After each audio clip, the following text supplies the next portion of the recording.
Welcome back to the Deep Dive. Today, we're traveling to Springfield, Ohio. Well, no plane ticket needed for this trip. Right. Armchair travel at its finest. Exactly. We're diving deep into the world of local government Springfield style. You, our amazing listeners, wanted to know how things really work at City Hall. Behind the scenes, so to speak. Exactly. And what better way to do that than by digging into the treasure trove of City Commission meeting minutes? It's like a gold mine of information. Totally. And we're not just skimming the surface here. We're talking about 3 full meetings from January 2024. We're going deep. Buckle up.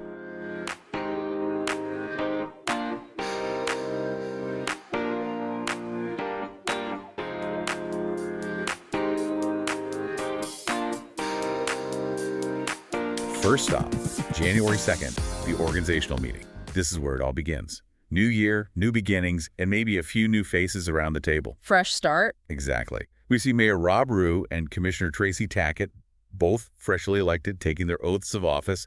Those minutes capture that moment, where it becomes official. That ceremony really adds a layer of formality and gravity to the whole thing. It's one thing to win an election, but then to stand there and... Take that oath, yeah. It makes it real. And it wasn't just them. David Estrop was elected assistant mayor. And I have to admit, I'm not entirely sure what the assistant mayor does. Is it like a vice president kind of thing? You got it. Think of them as the vice president of Springfield.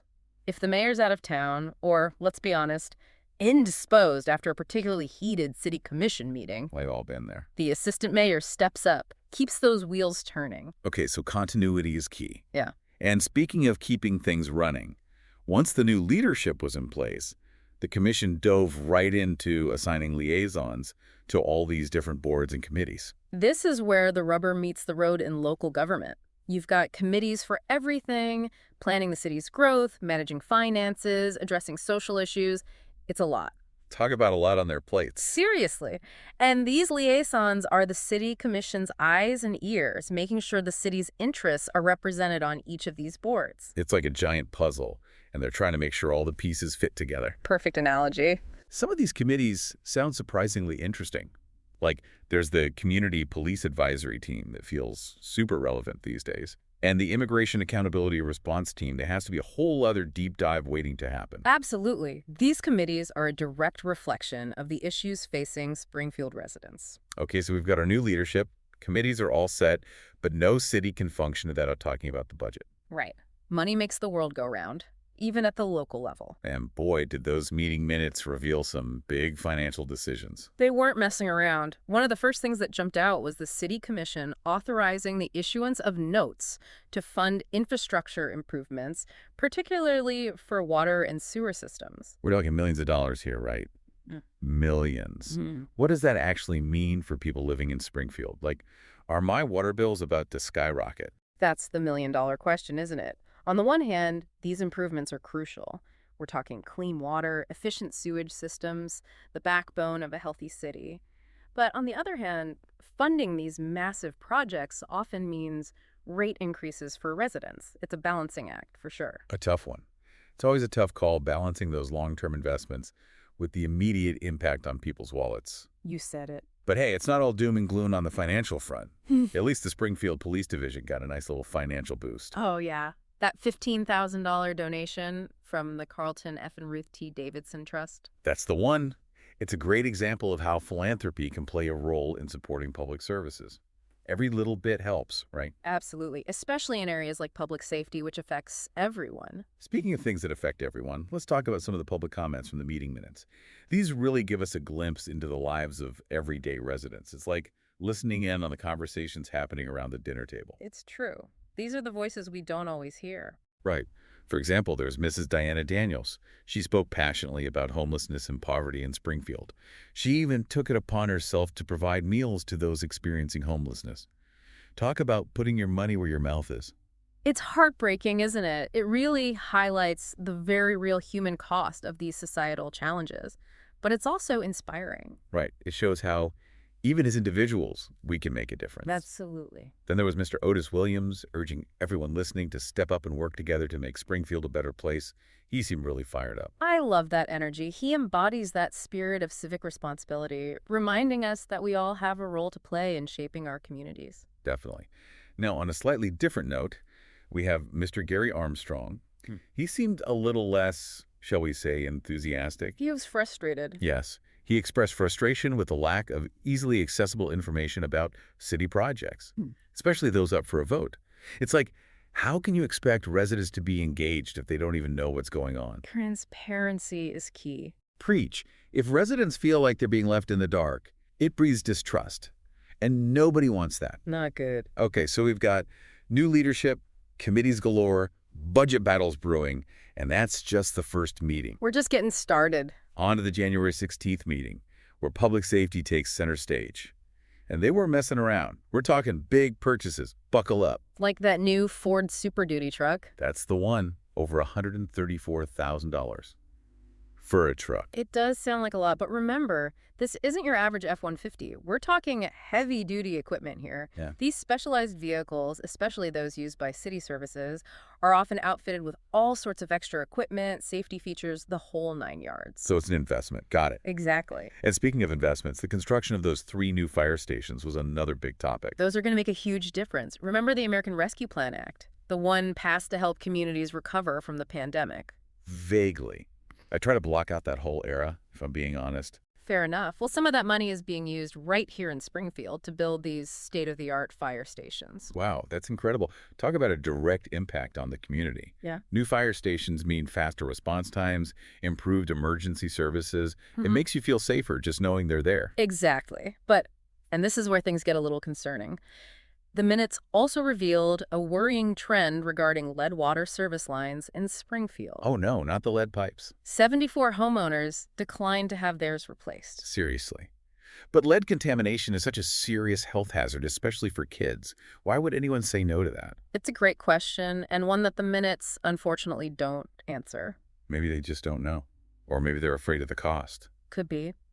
It highlights the need for more public education and outreach regarding these critical public health issues. Okay, let's shift gears a bit from public safety to economic development. Remember those committees we were talking about? Well, it turns out Springfield is looking to create a new Community Reinvestment Area, or CRA, to revitalize a neighborhood struggling with vacant properties. Ah, yes, the CRAs. These can be a powerful tool for encouraging investment and revitalization. They offer tax incentives to businesses and developers who take on projects in designated areas. In this case, they're focusing on a neighborhood with a high number of vacant and tax-delinquent properties. So it's kind of like a jumpstart for these struggling areas. Exactly. By offering these financial incentives, they're hoping to attract new businesses, create jobs, and ultimately breathe new life into these neighborhoods. Makes sense. All right, last but not least, we have healthcare. It's not just individuals who are grappling with rising costs, you know. The City Commission spent a good chunk of this meeting discussing employee healthcare. Healthcare is a major expense for everyone, including cities. Tell me about it. So what did they decide to do? They ended up approving a new contract for city employees with Everside Health, LLC. And get this, they're teaming up with Springfield City Schools and McGregor Metals on this deal. Wait, so they're joining forces with the school district and a local company to negotiate healthcare. That's pretty savvy. Strength in numbers, right? Exactly. It's all about leveraging their collective bargaining power to try to secure better rates and hopefully more comprehensive coverage for their employees. Okay, that's fascinating. Now, on to our final stop, the January 30th City Commission meeting. This one was jam-packed. We're talking everything from affordable housing initiatives to building code updates and even a little international intrigue. Let's dive in. The first item that caught my eye was a significant donation to support the development of affordable housing in Springfield. Oh yeah, this is the Mulberry Springs Housing Development Project, right? That's the one. This project aims to provide permanent supportive housing, which is crucial for individuals and families struggling with homelessness. A hand up, not a handout. I love it. Exactly. And get this. The City Commission pledged a whopping $1.1 million in home ARP funds to support it. Hold up.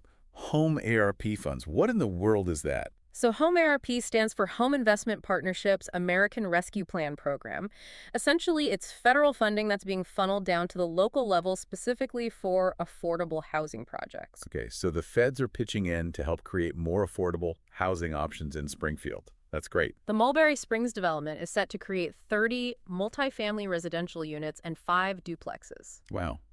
That's a lot. That's a significant addition to Springfield's affordable housing stock. It's definitely a step in the right direction. Okay, so we've got affordable housing covered, but the meeting didn't stop there. There was also a whole lot of talk about updating the city's building codes. Ah, yes, the glamorous world of building codes. It might not sound like the most exciting topic, but it's incredibly important. It's one of those things that's easy to overlook, but it really impacts our daily lives. These updates will affect everything from new construction projects to renovations. It's all connected. They're all about protecting residents and ensuring the overall quality of life in the community. Speaking of quality of life, the discussion about the Immigration Accountability Response Team, or IART, really piqued my interest. Their work touches on some of the broader social and cultural currents running through Springfield, wouldn't you say? Absolutely. And it's a great example of local government grappling with these really complex social issues. From what I gathered, the IART isn't just about enforcement. They're taking a multi-pronged approach, focusing on investigating labor exploitation, addressing housing challenges within immigrant communities. They're even providing drivers education resources. Wow. It sounds like they're really trying to create a more welcoming and inclusive environment for immigrants in Springfield. That's fantastic. They're working with all sorts of partners, the Ohio BMV, local schools, even volunteer translators. It's really a community effort. Okay, before we move on to part 2 of this Springfield saga, there's one tiny little detail from this meeting I have to point out, and it involves a missing person, Oh, you mean Commissioner Bridget Houston. the one and only. She was noticeably absent from this particular meeting. The minutes didn't provide any explanation for her absence. No word on whether it was a scheduling conflict, a family emergency, or maybe she just had enough of City Hall for 1 month. Maybe she was off on a fact-finding mission, gathering intel for the next big debate. Whatever the reason, it's a good reminder that even in the world of local government, life happens. Life finds a way. But even with one commissioner down, the City Commission still managed to power through a packed agenda. We saw them tackle critical issues, make tough financial decisions, and listen, or at least attempt to listen, to the voices of their constituents. It's a fascinating glimpse into the inner workings of local government, isn't it? And while these minutes only offer a snapshot of a few weeks in Springfield, they give us valuable insights into the challenges and opportunities facing communities across the country. Totally. But we're not done yet. Oh no, we've got a lot more ground to cover. In part 2, we'll unpack even more from the Springfield City Commission meetings, including some surprising disagreements Oh, juicy. and a few, shall we say, interesting expenditures. I'm intrigued. So grab your metaphorical gavel, and we'll see you back here for part 2.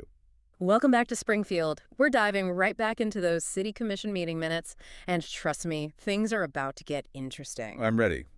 Last time we left off, we were talking about economic development, specifically that new community reinvestment area, or CRA, they're setting up.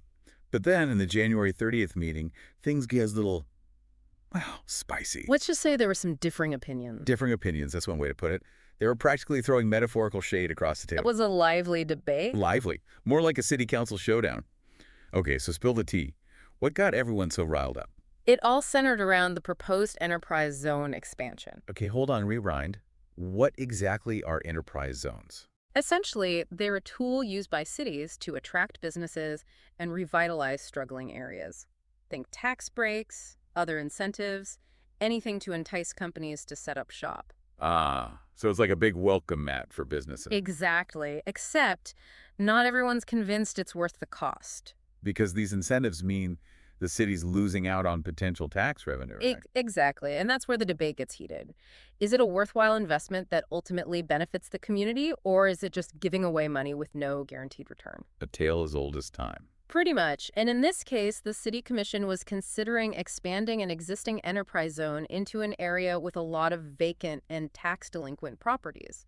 So kind of a gamble. You could say that. And the meeting minutes really captured that tension. You can practically feel it jumping off the page. Ooh, give me some highlights. Okay, so we've got some commission members arguing passionately for this expansion, saying it have the potential to turn this struggling neighborhood around. And then we've got others equally passionate who are like, hold up, show me the receipts. We've tried this before, and it hasn't always panned out. Classic case of fool me once, shame on you, fool me twice. Right. It really highlights the tough decisions local governments face every day.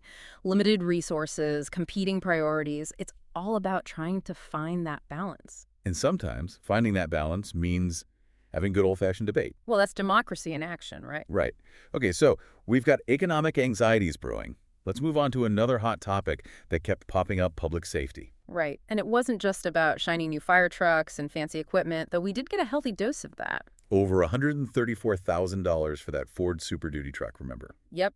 But there were also some serious concerns about, well, remember those lead water service lines? Oh, those lead pipes are back to haunt us. It seems they are. 74 homeowners declined to have theirs replaced. Can you believe that? It's mind-boggling. I mean, lead contamination is no joke. Yeah. Did the minute shed any light on why people might be saying no thanks to this?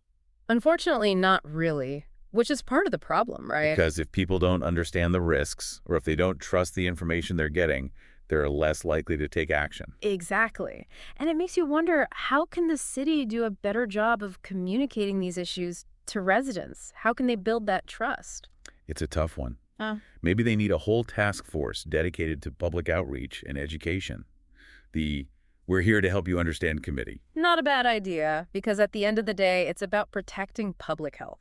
Okay, so we've covered economic jitters and public safety concerns. What else did these city commission meetings reveal about the state of Springfield? Well, remember all those committees we talked about? Yeah, there were like a million of them. At least. There was one in particular that caught my eye because it speaks to some of the bigger social and cultural dynamics happening in Springfield and really across the country. Okay, you're going to have to be more specific. Which committee are we talking about? The Immigration Accountability Response Team, or IART for short. Okay, first of all, that name is a mouthful. I know, right? But also, their work seems really interesting. From what I remember, they're doing a lot to support immigrant communities in Springfield. That's right. But I have to admit, when I first saw the name, I was a little taken aback, I guess. I get it. That name definitely sounds a little intense, Yeah. especially in today's political climate. Right. Like, are we talking about cracking down on immigration, or are we talking about supporting immigrant communities? It's a mixed message. Exactly. But then when you actually look at the work they're doing. It's all about creating a more welcoming and inclusive environment. Exactly. It's about recognizing that immigrants are a vital part of the Springfield community and making sure they have access to the same opportunities and resources as everyone else. Like that driver's education program they mentioned. That's amazing. It is. And they're also working to combat misinformation and discrimination. They're partnering with local schools to promote cultural understanding, to challenge those harmful biases. It's like they're saying, hey, we see you, we value you, and we're going to create a community where you can thrive. Right. And that's a powerful message, don't you think? Not just for Springfield, but for communities all over the country. Absolutely. Okay, so we've talked economic anxieties, public safety concerns, the importance of communication and inclusion. All from just a few city commission meeting minutes. It's amazing what you can uncover when you dig a little deeper, right? It really is. And speaking of uncovering things, remember those juicy expenditures you teased earlier? Oh, yes. Get ready, listeners, because this one involves art, history, and a whole lot of money. All right, deep divers, are you ready for this? We're about to drop some serious cash on art, but like the fancy kind, the kind that hangs in museums or on the sides of buildings. We're talking about the City Commission's decision to invest in a pretty incredible piece of public art. Okay, so I'm picturing those meeting minutes, right? Usually pretty dry, lots of budget talk, the occasional heated debate, and then bam, out of nowhere, a $50,000 mural. $50,000. That's what caught my eye, too. I mean, don't get me wrong, I am here for supporting the arts, but 50 grand, that's a lot of paint. Did they at least spring for the good brushes? It does make you wonder, right? But think about it this way. Public art can be transformative for a community. Okay, true. I'm listening. It can brighten up a neglected space, draw people in, even spark important conversations. All right, I'm convinced. But what's the story behind this masterpiece? Did they say anything about the artist or the subject matter? Oh, yeah, they did. They actually commissioned a local artist, a Springfield native, actually, who's known for creating these incredible murals that weave together local history and hidden symbolism. Ooh, I love when art tells a story. So it's not just a pretty picture, it's like a visual history lesson. Exactly. And they're installing it on the side of the old courthouse downtown. You mean that big blank wall that's just begging for a makeover? Yeah. That's amazing. It's like turning an eyesore into a landmark. Right. Talk about making a statement. And I think it shows a real commitment to supporting local artists, and revitalizing the downtown area. Absolutely. And let's be real. Think of all the Instagram photo shoots. I can already see the hashtags now. Hashtag Springfield mural, hashtag support local art. Exactly. Okay, before we wrap things up, there was one other thing from these meetings that really got me thinking. Remember Commissioner Bridget Houston? The MIA commissioner. The one and only. Oh. We still don't know why she missed that last meeting, but in the January 16th meeting, she made a really important point. About the need for better communication between the city commission and the residents of Springfield. Exactly. She was basically like, hey, all these initiatives and projects sound great on paper, but are we actually explaining them to the people they affect the most? She was all about transparency and community engagement. Which is crucial, right? Because if people don't feel heard, if they don't understand what their government is doing and why, they're going to check out. It's like you always say, knowledge is power. Preach. Okay, so let's bring it home, shall we? We've spent the last hour or so digging deep into the world of the Springfield City Commission. We've seen firsthand the challenges they face, the decisions they make, the impact those decisions have on the lives of everyday residents. And you know what? What's that? It's been enlightening. Who knew local government could be so riveting? I know, right? It's easy to forget that these are real people, grappling with real issues that affect all of us. Exactly. So the next time you're scrolling through your newsfeed, feeling totally overwhelmed by the state of the world, remember those Springfield City Commission meetings. Because what's happening at the local level matters. It really does. And you never know, you might just find your own deep dive waiting to happen right in your own backyard. So stay curious, fellow deep divers. And we'll see you next time.